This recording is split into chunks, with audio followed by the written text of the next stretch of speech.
Good morning and good afternoon to everyone joining the press conference on the Middle East and Central Asia Economic Outlook. I am Wafa from the Communications Department. This is Jihad Azour, Director of the Middle East and Central Asia Department. He will give a few opening remarks and then we will be taking your questions. Thank you, Wafa. Good morning and good afternoon, everyone, and thank you for joining us. Our annual meetings mark the second time this year we gather virtually under the shadow of the global pandemic and economic crisis. Today, I would like to discuss how these historic developments continue to affect the Middle East and Central Asia region, which is the focus of our regional economic outlook that we have released this morning. As I reported in July, countries in the region responded swiftly and resolutely when COVID-19 hit, and many of the emergency measures, from those boosting health sectors to policies aimed at assisting households and businesses, helped countries cope with the crisis' immediate impact. However, given the uncertainty ahead surrounding the pandemic's trajectory and the scale of the challenges it has created, countries in the region continue to face a difficult economic environment.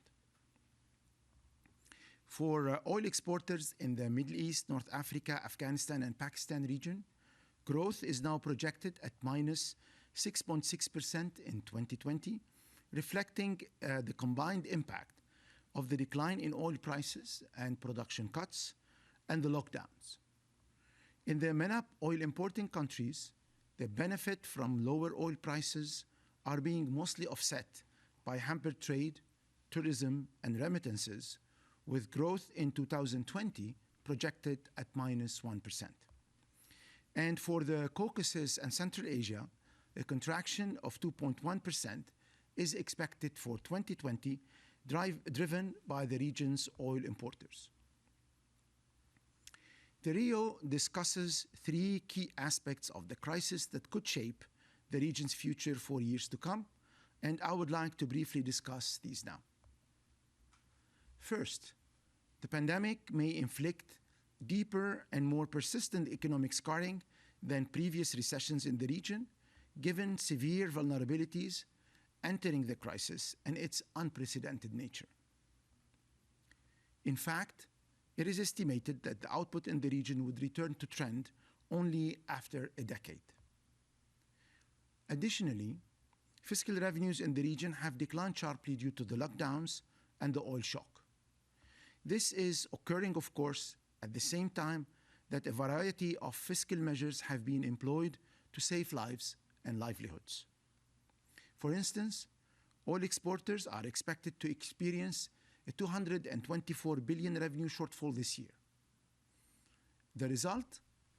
Some countries will incur this highest deficit in 20 years. In turn, higher deficit will raise debt burdens, eroding fiscal space in some countries.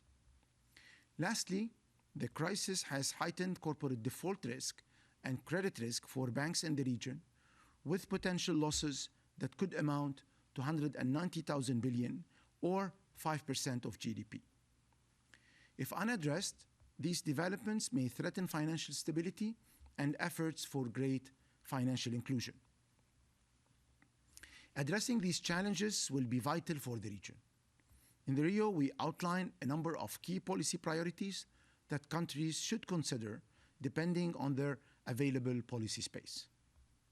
In the immediate future, and for all countries, containing the health crisis and cushioning income losses to the extent possible remain top priorities. Additionally, countries with policy space should consider implementing broader stimulus packages to lift demand while exiting emergency support gradually to avoid sudden income losses.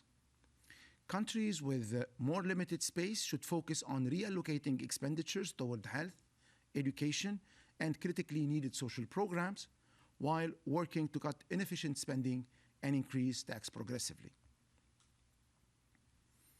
On the financial front, policymakers should continue to carefully balance the sustained provision of credit and the preservation of financial stability during the crisis and its immediate recovery.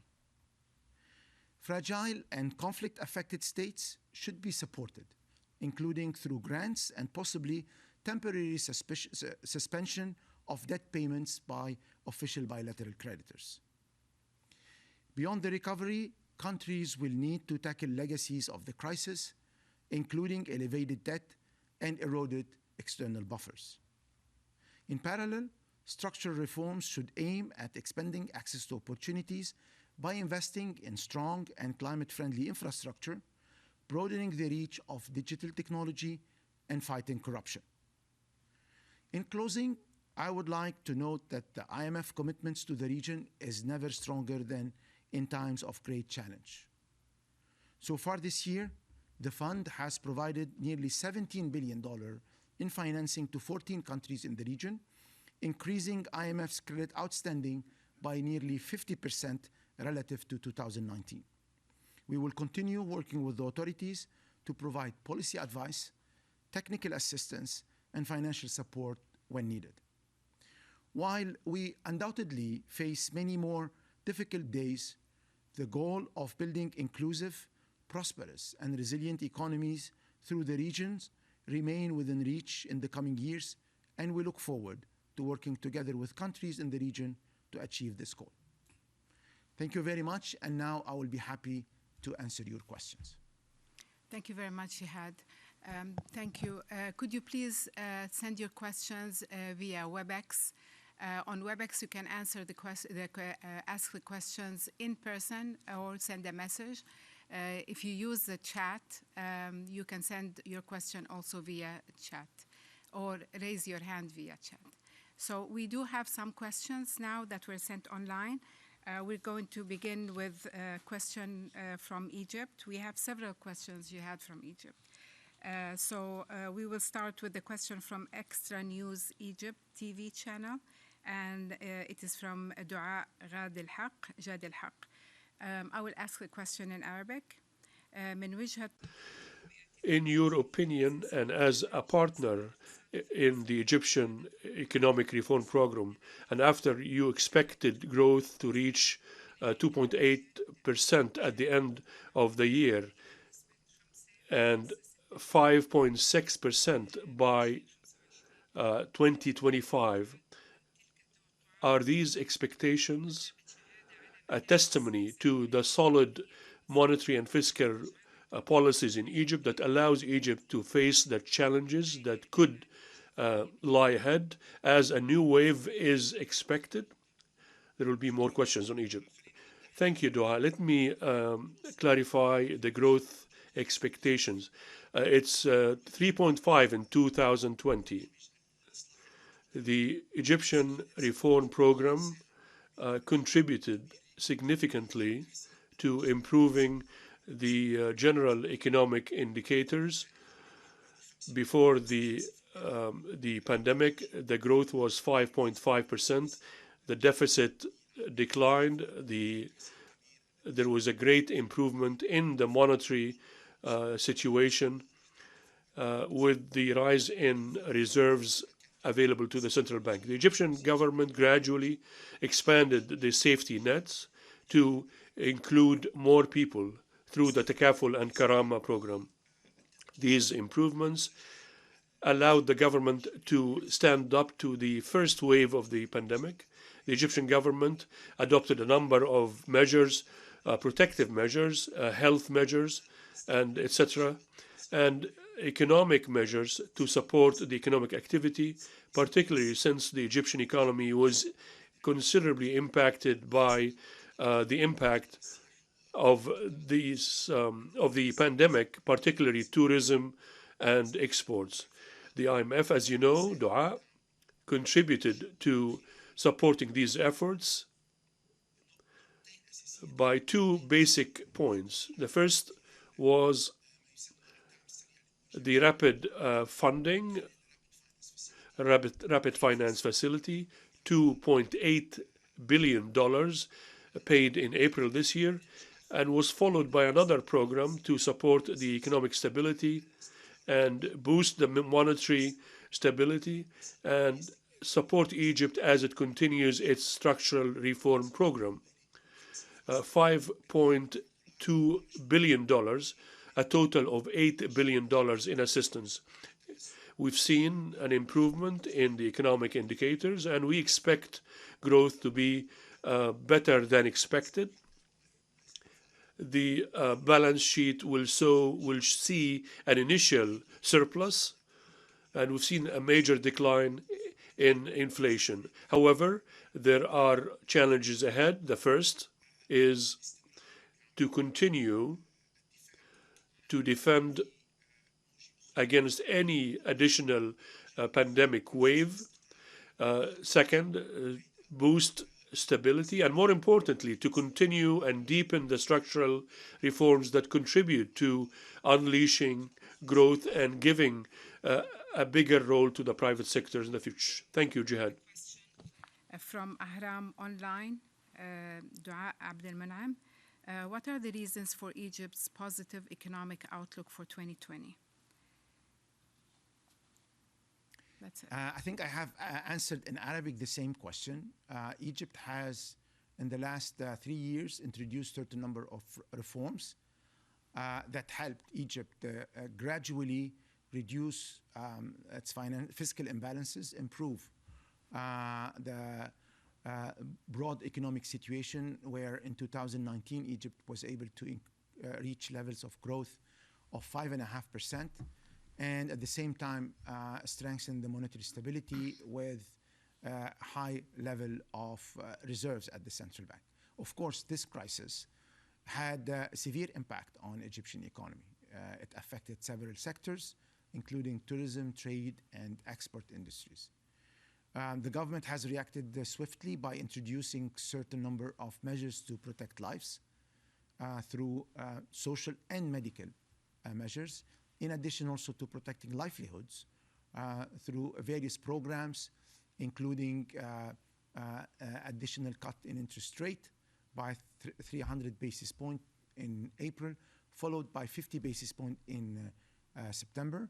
In addition to that, certain number of stimulus programs were provided to the private sector in order to reduce the impact of the COVID-19 and the shock that this pandemic had on the Egyptian economy. Of course, Egypt's economy also suffered from slowdown in remittances and the slowdown in global trade activities that went down by more than 12% this year. Going forward, it's important to maintain the pace of reform and to accelerate the structural reforms to allow private sector to be in the lead for the next economic recovery phase. Thank you. The last question you answered partially, which is from Yasmin Salim Masrawi, your assessment of the current monetary policy in Egypt. The monetary policy in Egypt has proved its effectiveness in gradually moving toward inflation targeting. That this year we saw a continuous decline in inflation. The level of reserves at the central banks are at a record high. And we saw Egypt regaining quickly access to market with the recent Eurobond transaction, green bond, that was positively received by the market. Of course, going forward, it's very important to stabilize the economic situation, especially with the risk of a second wave, accelerate the recovery that will provide sustainable macroeconomic stability and also help the monetary policy implementation. Thank you, Jihad. We have a question from Abir Abu Shammala from Al Khalij newspaper. Do you have the estimates for the MENA region economic losses as a result of COVID-19, and what are the IMF's estimates for refinance needs for the region? Thank you, Abir, for the question. Of course, the losses are different from one country to another. As you know, Abir, oil exporting countries were hit by a double whammy shock, in addition to the impact of the COVID-19 and the confinement measures that were needed in order to protect lives.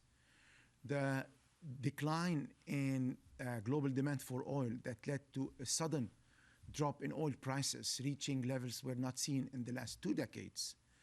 That in real terms, rates that we didn't see since 1973, had a big impact on the oil exporting. And therefore, oil exporting countries are expected to have a drop in their revenues by $224 billion this year because of this combined shock.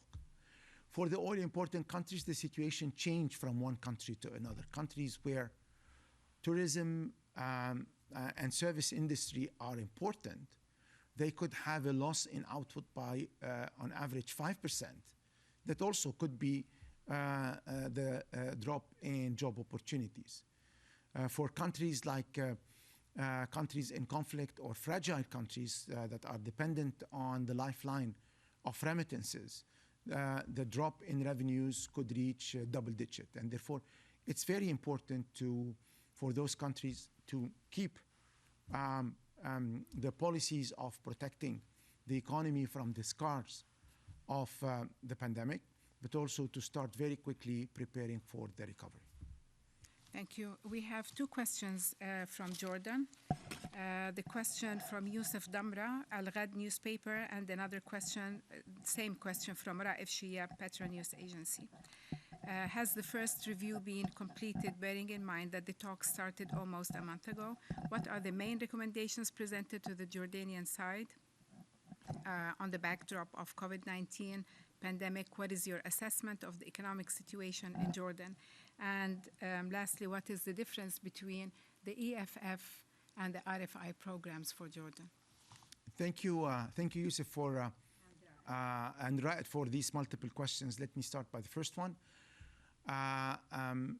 We have started the first review of the program that has been approved by the board of the fund back in April this year. It was the first program that was approved post-COVID, and this program was adjusted to allow Jordan to use the flexibility that is needed to combat the COVID-19 crisis. This review has started, and as you know, this is a remote review done through video conference, and therefore the process of the review may take time. And also we have new government that we have already started the discussion with the new economic team, which is in most important portfolios the same people that we have worked with in the past. Let me cover the issue of the difference between an RFI and an EFF. A rapid finance facility is an instrument that was designed in order to help countries address the impact of the pandemic. This is fast dispersed and also agreed on a very short period of time, few weeks.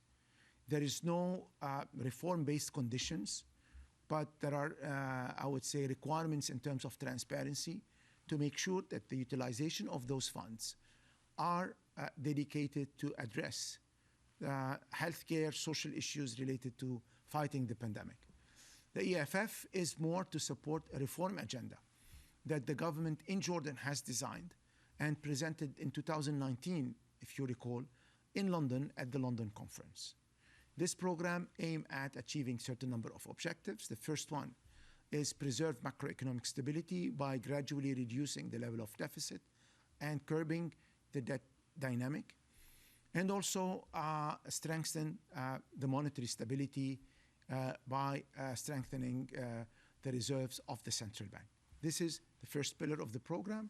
The second pillar is to strengthen the economic competitiveness of Jordan in order for it to create additional jobs, and this by improving business environment, increasing the level of attractiveness of Jordan various sectors to investors, and also reduce the cost of production, reducing the cost of labor, as well as also reducing the cost of energy.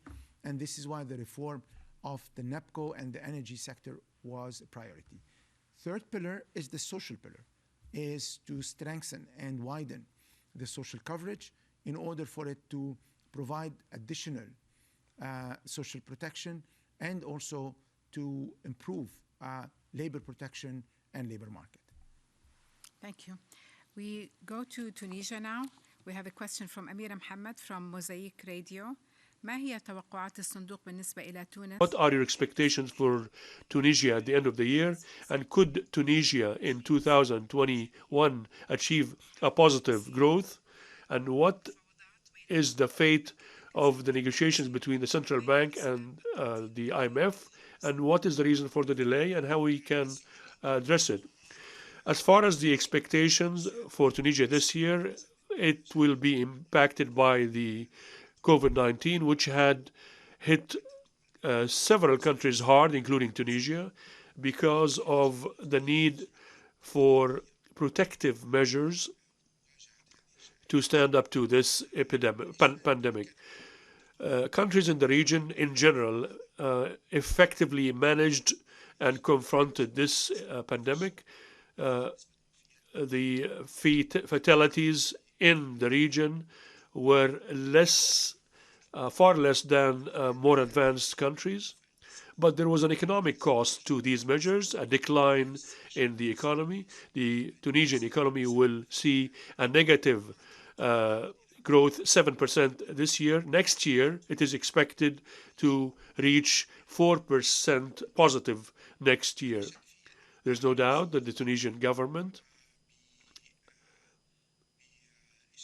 adopted measures to alleviate the burdens of the pandemic on the economy, economic and social measures through a set of programs, financial programs, completed with central bank measures to increase liquidity in the banking sector and secure financing programs for the private sector. As you know, the IMF contributed to providing support, rapid support, $750 million. Tunisia was the first country in the Middle East to receive 100% of its quota in the IMF through this program. Tourism and service industries and sectors such as exports were hard hit by the pandemic, particularly exports to Europe and other countries. Therefore, it's important to continue in two tracks. First, to maintain the protective measures that save lives and to maintain the economy through the measures adopted by the government. As regards the consultations, there is continuous consultation with the government. I had a meeting last week with the Minister of Finance and the central bank governor, where we discussed the economic developments weeks before the government is expected to submit its 2021 budget. The IMF will conduct Article 4 consultations with Tunisia in the next weeks. The relationship with Tunisia continues. So far, there has not been a request from Tunisia for a new program by the program. And if there is such a request by the Tunisian authorities, the response will be positive by the IMF. City Press. He has two questions, but we'll start with the question on Yemen. What is the status of the use of the new Rial banknotes printed by the central bank in Yemen and any actions taken by the IMF? Well, as you know, in terms of actions by the IMF has been over the last few years, and despite the difficulties faced by Yemen and the Yemeni people, and despite also the existence of, I would say, different interlocutors, the fund has been providing extensive technical assistance and support in order to protect and preserve institutions and preserve the institutions that are in charge of the economic management, the central bank, and the Ministry of Finance. Recently, the fund has provided grants because Yemen, as you know, is not eligible yet for borrowing, and therefore the fund, in the context of what the fund has developed post-COVID as support to low-income and fragile states, provided Yemen with grant as well as also with postponement of debt service. Of course, the challenge of Yemen has been compounded by the decline in remittances that constitute an important lifeline for Yemen, and also is an important element of the provision of foreign currencies that is badly needed for Yemen. Thank you. We'll move to Lebanon. We have a question from Leah Fayyad, LBC. Do you believe that the IMF program is the only solution for Lebanon to get out of its crisis? And is it required from the next government to present to the IMF a detailed reform program, or will the IMF be putting that program? Thank you, Leah. The first step is for the Lebanese government to present a comprehensive and credible reform program that helps address the economic, financial, and social challenges that Lebanon is facing due to the multiple shocks that the Lebanon went through, and the last one was the explosion in last August. This program has to be credible and implemented with support of all the parties. It has to aim at restoring confidence as well as also restoring macroeconomic stability. The program also needs to address the losses that exist in the financial system and repair the financial and the banking system to again be able to finance the economy. The third priority is to allow through the reform agenda the economy to restart and create jobs that are badly needed for the young Lebanese population. In addition to that, two more important priorities. One is to address the loss-making entities or the losses that are incurred in the public sector, in particular in the energy sector as well as also in other areas. And last but not the least, widening and deepening the social protection framework in order to provide social assistance to those who are currently in deeply need for it, especially with the increase in the level of poverty as well as also with the jump in inflation. When it comes to the relationship between the fund and the Lebanese authorities, the current government that is in caretaking mode has presented back in April a plan that was approved in the Council of Ministers, and based on it requested the fund assistance. The fund always will provide support to Lebanon, as our managing director stated recently, and we look forward to work with the next government based on the Lebanese program, the Lebanese reform agenda, in order to engage the discussion, and ultimately, if Lebanon wants a program from the fund will provide that. But also, it is important that Lebanon get support from the international community, especially after the dramatic explosion back in August, and this support should be in form of grant as well as also in terms of financing. Thank you. We will stay on Lebanon. We have a question from Lamia Nabil, Al-Sharq Al-Awsat. Please go ahead and ask your question, Lamia.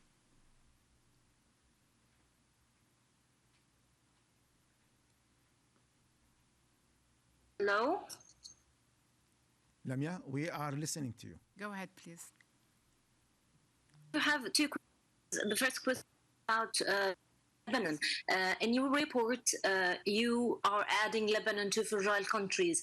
How will you, as IMF, of course, help Lebanon to go through all these problems? And the other question about Gulf countries. Your estimation for the economic activity in the Gulf area were quite pessimistic for the coming year. So how do you estimate the economic activity after the pandemic in the Gulf countries, and your expectations for the growth rates in the Gulf areas? Thank you. Thank you for your question. I think I have already answered the first one on Lebanon. The IMF stands ready to help Lebanon. We are looking forward for the next government and for a comprehensive reform program. And if the Lebanese authorities are interested in engaging a discussion with the fund for fund support, the fund stands ready for that. Your second question is on the Gulf countries. As you know, this crisis was a double whammy crisis for oil exporting countries, in particular in the GCC. In addition to the pandemic and the needed measures in order to protect lives and the populations that has led to gradual slowdown and shutdown of the economy, the decline in oil demand globally and the drop in oil prices has affected deeply economies of the oil exporting and also the GCC economies. We project for this year that growth will be negative by 6%, with the rebound expected in 2021.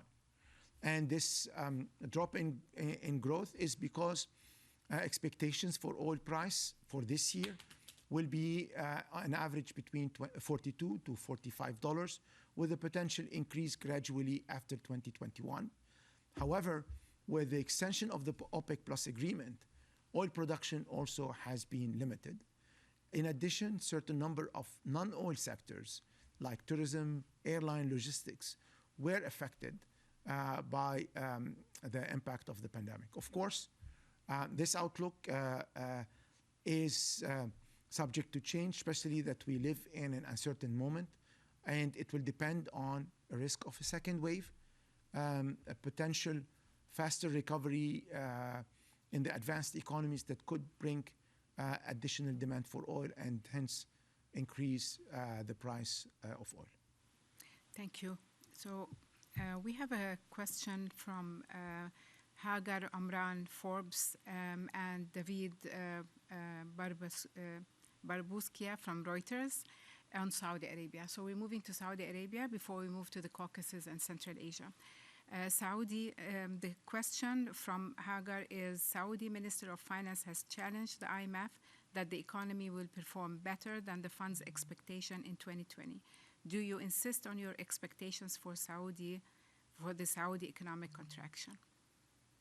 Well, Hagar, as you know, 2020 was a year like no other. Nobody was expecting the severity of the first and the second shock that have affected deeply the economy of the world, as well as also the economies of the region. Saudi is the largest oil producer, and therefore the various developments had an impact on the Saudi economy.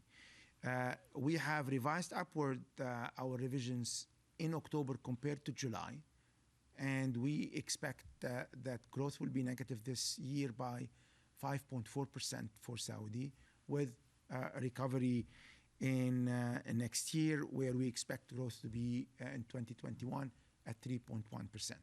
Of course, this outlook will depend on the evolution of oil price, oil demand, and the potential extension of the OPEC Plus agreement. But I think what is important to mention here is all GCC countries have already introduced certain number of measures to mitigate the impact of the shock. And this also has led to provide support to the non-oil sector. Saudi was one of those who have provided social, economic, and financial support, social support to employees using the labor insurance system in order to provide direct transfers to employees, as well as also forbearance of some of the fees, in addition to the liquidity measures that the SAMA has introduced. Thank you. We go to Reuters' question, David, on Saudi Arabia as well. Saudi Arabia transferred $40 billion in reserves from the central bank to its sovereign fund this year. What is the IMF's assessment of this move in light of eroding buffers due to the pandemic and lower oil prices? Should Saudi Arabia keep foreign reserves as much as possible untouched to defend its currency peg? In addition to tripling the VAT, what else can Saudi Arabia do to boost non-oil revenue going forward?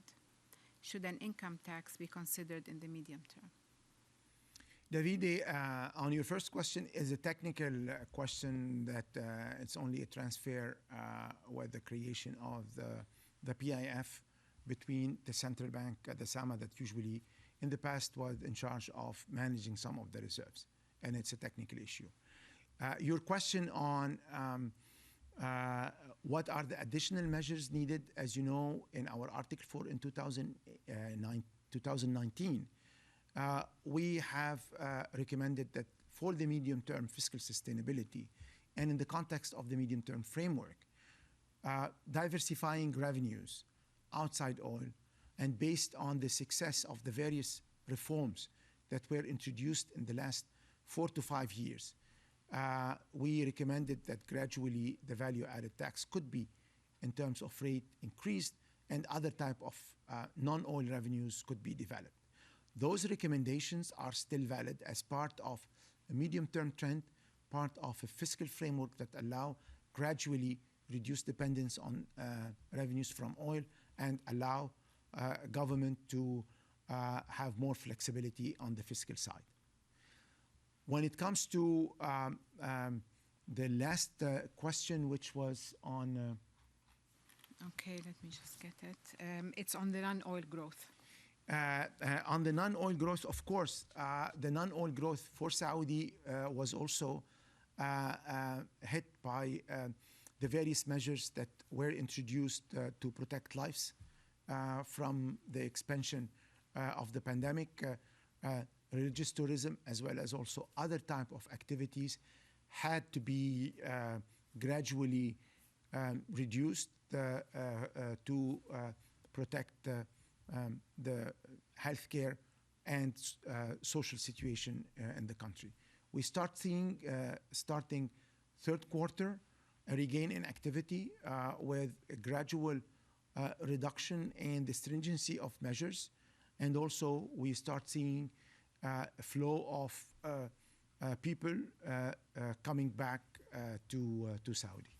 Thank you. We move to the CCA. We have a question from Olzaz Ayuzef, Thomson Reuters. Has Kyrgyz Republic's new government reached out to the fund, and how does the fund plan to work with it against the backdrop of the worst recession in 20 years? We also have a question from Inner City Matthew Lee, also on Kyrgyz. What is the IMF's assessment of the turmoil in Kyrgyz Republic? Can or will the IMF do anything to assist, including on continued COVID-19 response as well as debt to China? Exim back. Well, as you know, the fund has been responding to Kyrgyz needs in a very rapid way. The first country that benefited from the Rapid Fund facility for combating COVID was Kyrgyz Republic. And we had augmented our support later in the year in order to provide the needed resources for Kyrgyz to fight the COVID-19 pandemic. Of course, the Kyrgyz economy is an open economy and depends, like other economies in the region, both in Central Asia and Caucasus, on remittances. And the drop of remittances because of the aftermath of the COVID-19 shock had a severe impact on Kyrgyz economy and led to a negative growth of 12% this year expected for Kyrgyz Republic. Of course, the support that the fund has provided to Kyrgyz allowed also authorities to get access to other type of international assistance from multilateral institutions. And the fund stands ready to help the Kyrgyz economy and the Kyrgyz people address one of the most challenging crises that the economy is going through. We are in continuous dialogue with the authorities, with the central bank, as well as also with the government. And we will keep, through the dialogue, possibility to provide additional support to Kyrgyz Republic. Thank you. We go to Kazakhstan from Aizana, Tangri News. What measures would you recommend to Kazakhstan to successfully implement economic structural transformation? Well, thank you for this question. Let me say first that Kazakhstan has been successful in managing the double whammy shock of the COVID-19 as well as also the drop in oil price, being an important player in the oil and gas scene internationally. Authorities have introduced a certain number of measures to protect lives through social distancing, through testing and tracking. In addition, the authorities have introduced certain number of fiscal measures and support to the economy through liquidities measures from the central bank, and they have resorted to greater flexibility in the exchange rate in order to protect the economy from the external and exogenous shocks. Recently, the president of Kazakhstan has outlined the agenda for structural reforms for the coming years, and this agenda goes in the right direction in promoting through structural reforms the capacity for Kazakhstan to attract additional investment, to provide support to small and medium-sized enterprises, and also to promote fast-growing sectors like technology, like other sectors that can boost growth going forward. Recently, Kazakhstan has also improved the quality of the financial system, and this has showed its, I would say, value during this crisis. Thank you. Before moving back to the Gulf countries, questions on the Gulf, we have Matthew Lee from Inner City also with us, just to see if he has any updates or to follow up on his questions. Matthew. Oh, sure. Thanks a lot. You asked a question on Kyrgyzstan, so I was very happy about that. I know that you mentioned the Caucasus, so I don't know if the IMF has any view of the situation in Nagorno-Karabakh and its impact on regional economies. If you could do that, it would be great. But either way, thanks a lot for answering the Kyrgyz Republic question. Matthew, thank you very much for your question. As you know, we, like others, call for an immediate ceasefire and a negotiated settlement of this conflict. Of course, we have an excellent relationship with all countries in the region, and we have, as you know, Matthew, provided for several countries in the region assistance in the context of the COVID, and before that, to promote reforms as well as also to support countries who are going through adjustment. And hopefully our new technical assistance center that will be created next year will be a platform to allow those countries accelerate the pace of reform to improve their resilience and to strengthen their economic growth. Thank you. So we're going to go back to questions in one question on the UAE in Arabic and the other one in English. From the question from Abir Abu Shammala, Khalij newspaper. What are the reasons for reducing the expectations of growth so sharply for the United Arab Emirates and the economies of the GCC compared to April? And what are the main reforms that are needed in the region in order to recover and make growth after COVID?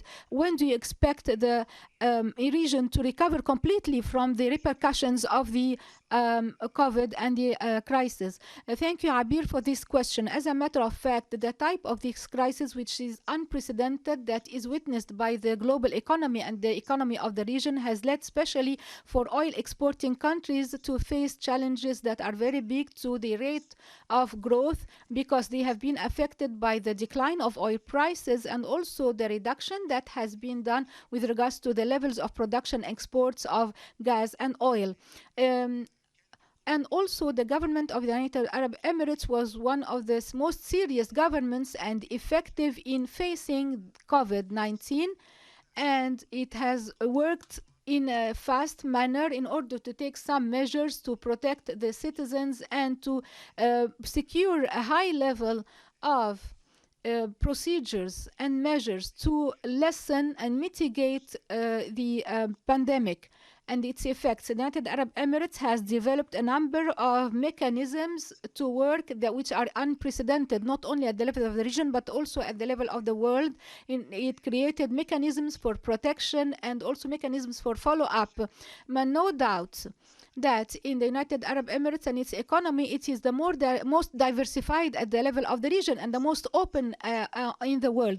It has been affected because of the deterioration in the oil sector and also the in trade and the global economic movement. It has been affected in terms of tourism and transportation, whether air or sea transportation. This has affected the United Arab Emirates. And also due to the high level of reserves that are kept by the United Arab Emirates, this country has managed, in addition to protecting lives, it also managed to secure a number of programs, whether programs that are related to financing through the central bank, which have contributed to lessening and mitigating the effects of this crisis on the citizens and also on the economic sectors, because the central bank has lessened the level of interest and has raised finance, accelerated finance, and provided liquidity in the banking sector, which led to mitigating the repercussions of this pandemic. In the coming period, no doubt, this crisis is a transformational one, and this has been clear through the crisis.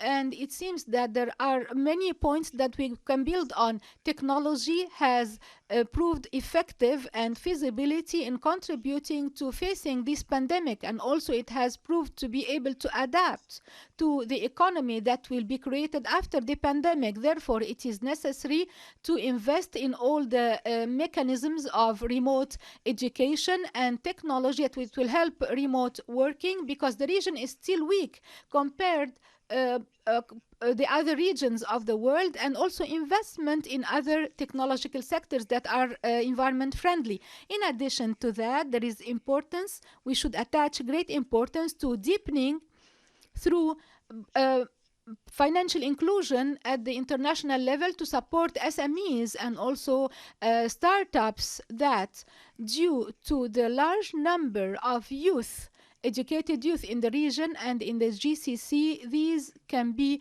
the hope for the future. The countries of the GCC and oil exporters, if they take these measures, they will be able, within a reasonable period of time, they can accelerate growth and they can recover and make growth, especially as the expectations of oil prices are not very promising, and because there will not be going to be a high increase in prices. They will be less by about 20 to 25% as compared to before the pandemic. Thank you. On the UAE, from Wahid Abbas Malik, the Gulf Today. How do you see the impact of second wave of the pandemic on the country's economy? Well, of course, Wahid, everybody is fearing the risk of a second wave.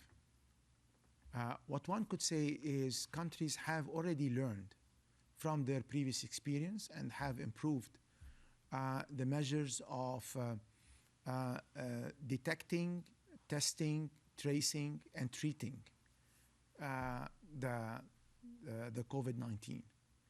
And countries in the region have already increased the investment in their medical infrastructure for that. In addition, we have already seen several programs that have been put in place that can be scaled up. Of course, a second wave will have a negative impact on the overall economic activity, and this is why we are recommending to countries to maintain, for the time being, the various programs that have been introduced in order to alleviate the pressure on the livelihood of people and provide a floor to the economy. But of course, the level of uncertainty that we are all living today is casting a shadow on the capacity to recover and recover fast in 2021. Thank you. We move to Georgia. From Forbes, Nino Gvindratse. Can you speak about the government's debt in Georgia and what the purposefulness of the financial assistance Georgia is getting from the IMF? Well, Nino, Georgia has been one of the countries in the region that has implemented over the years important reforms that allowed Georgia to improve its macroeconomic stability. And that was very useful during the pandemic shock that hit Georgia economy hard, because it's an open economy where tourism, where trade and the integration into the global value chain is relatively high. And therefore, with all what has been improved over the years, Georgia was able to address the wave of the pandemic shock with successful measures. In addition to that, as you know, the government has introduced certain number of measures on the public finance side in order to provide additional support, and also through certain number of measures that the central bank provided in terms of liquidity, in terms of support through the banks, in terms of reserves requirement. And at the same time, the central bank used all the macroeconomic policy tools, including the exchange rate, in order to protect the Georgian economy from the exogenous shock that Georgia was facing. All these reforms will, of course, need to be continued going forward in order to deepen what has been already developed in terms of increasing the competitiveness of the Georgian economy, address some of the risk of scars that some of the sectors are facing, like tourism, for example, or sectors that are connected into the trade partners and were affected by the crisis. And also by helping new sectors to grow, especially in the technology side. And we saw during the crisis some silver linings that could be for Georgia a potential for fast growing the economy going forward. Yeah, we have one last question on Qatar from Raif Shiyab from Qatar News Agency. كيف ترون How do you see the economic indicators in Qatar in light of the borders besieged and in facing COVID-19? In fact, the situation in Qatar to a great extent is similar to what we see in other countries. Qatar has worked directly in order to face the pandemic with a number of protective measures and health measures as well. In addition, it has taken certain measures to support the situation of the citizens and to safeguard a number of programs that would contribute mitigating the repercussions of this pandemic on the economy of Qatar. The decline of oil prices and gas has had its impact on the economy, especially the investments made by Qatar currently in order to prepare for the World Cup 2022. So overall, it is expected that the economy of Qatar will decline in terms of growth, and growth will be positive 4.5% this year, and it will be expected to recover next year with a positive growth. And also we expect that the World Cup in 2022 will lead to improvements gradually to the economy of Qatar. Jihad. This ends the press conference for the Middle East and Central Asia Economic Outlook. Thank you all for joining us.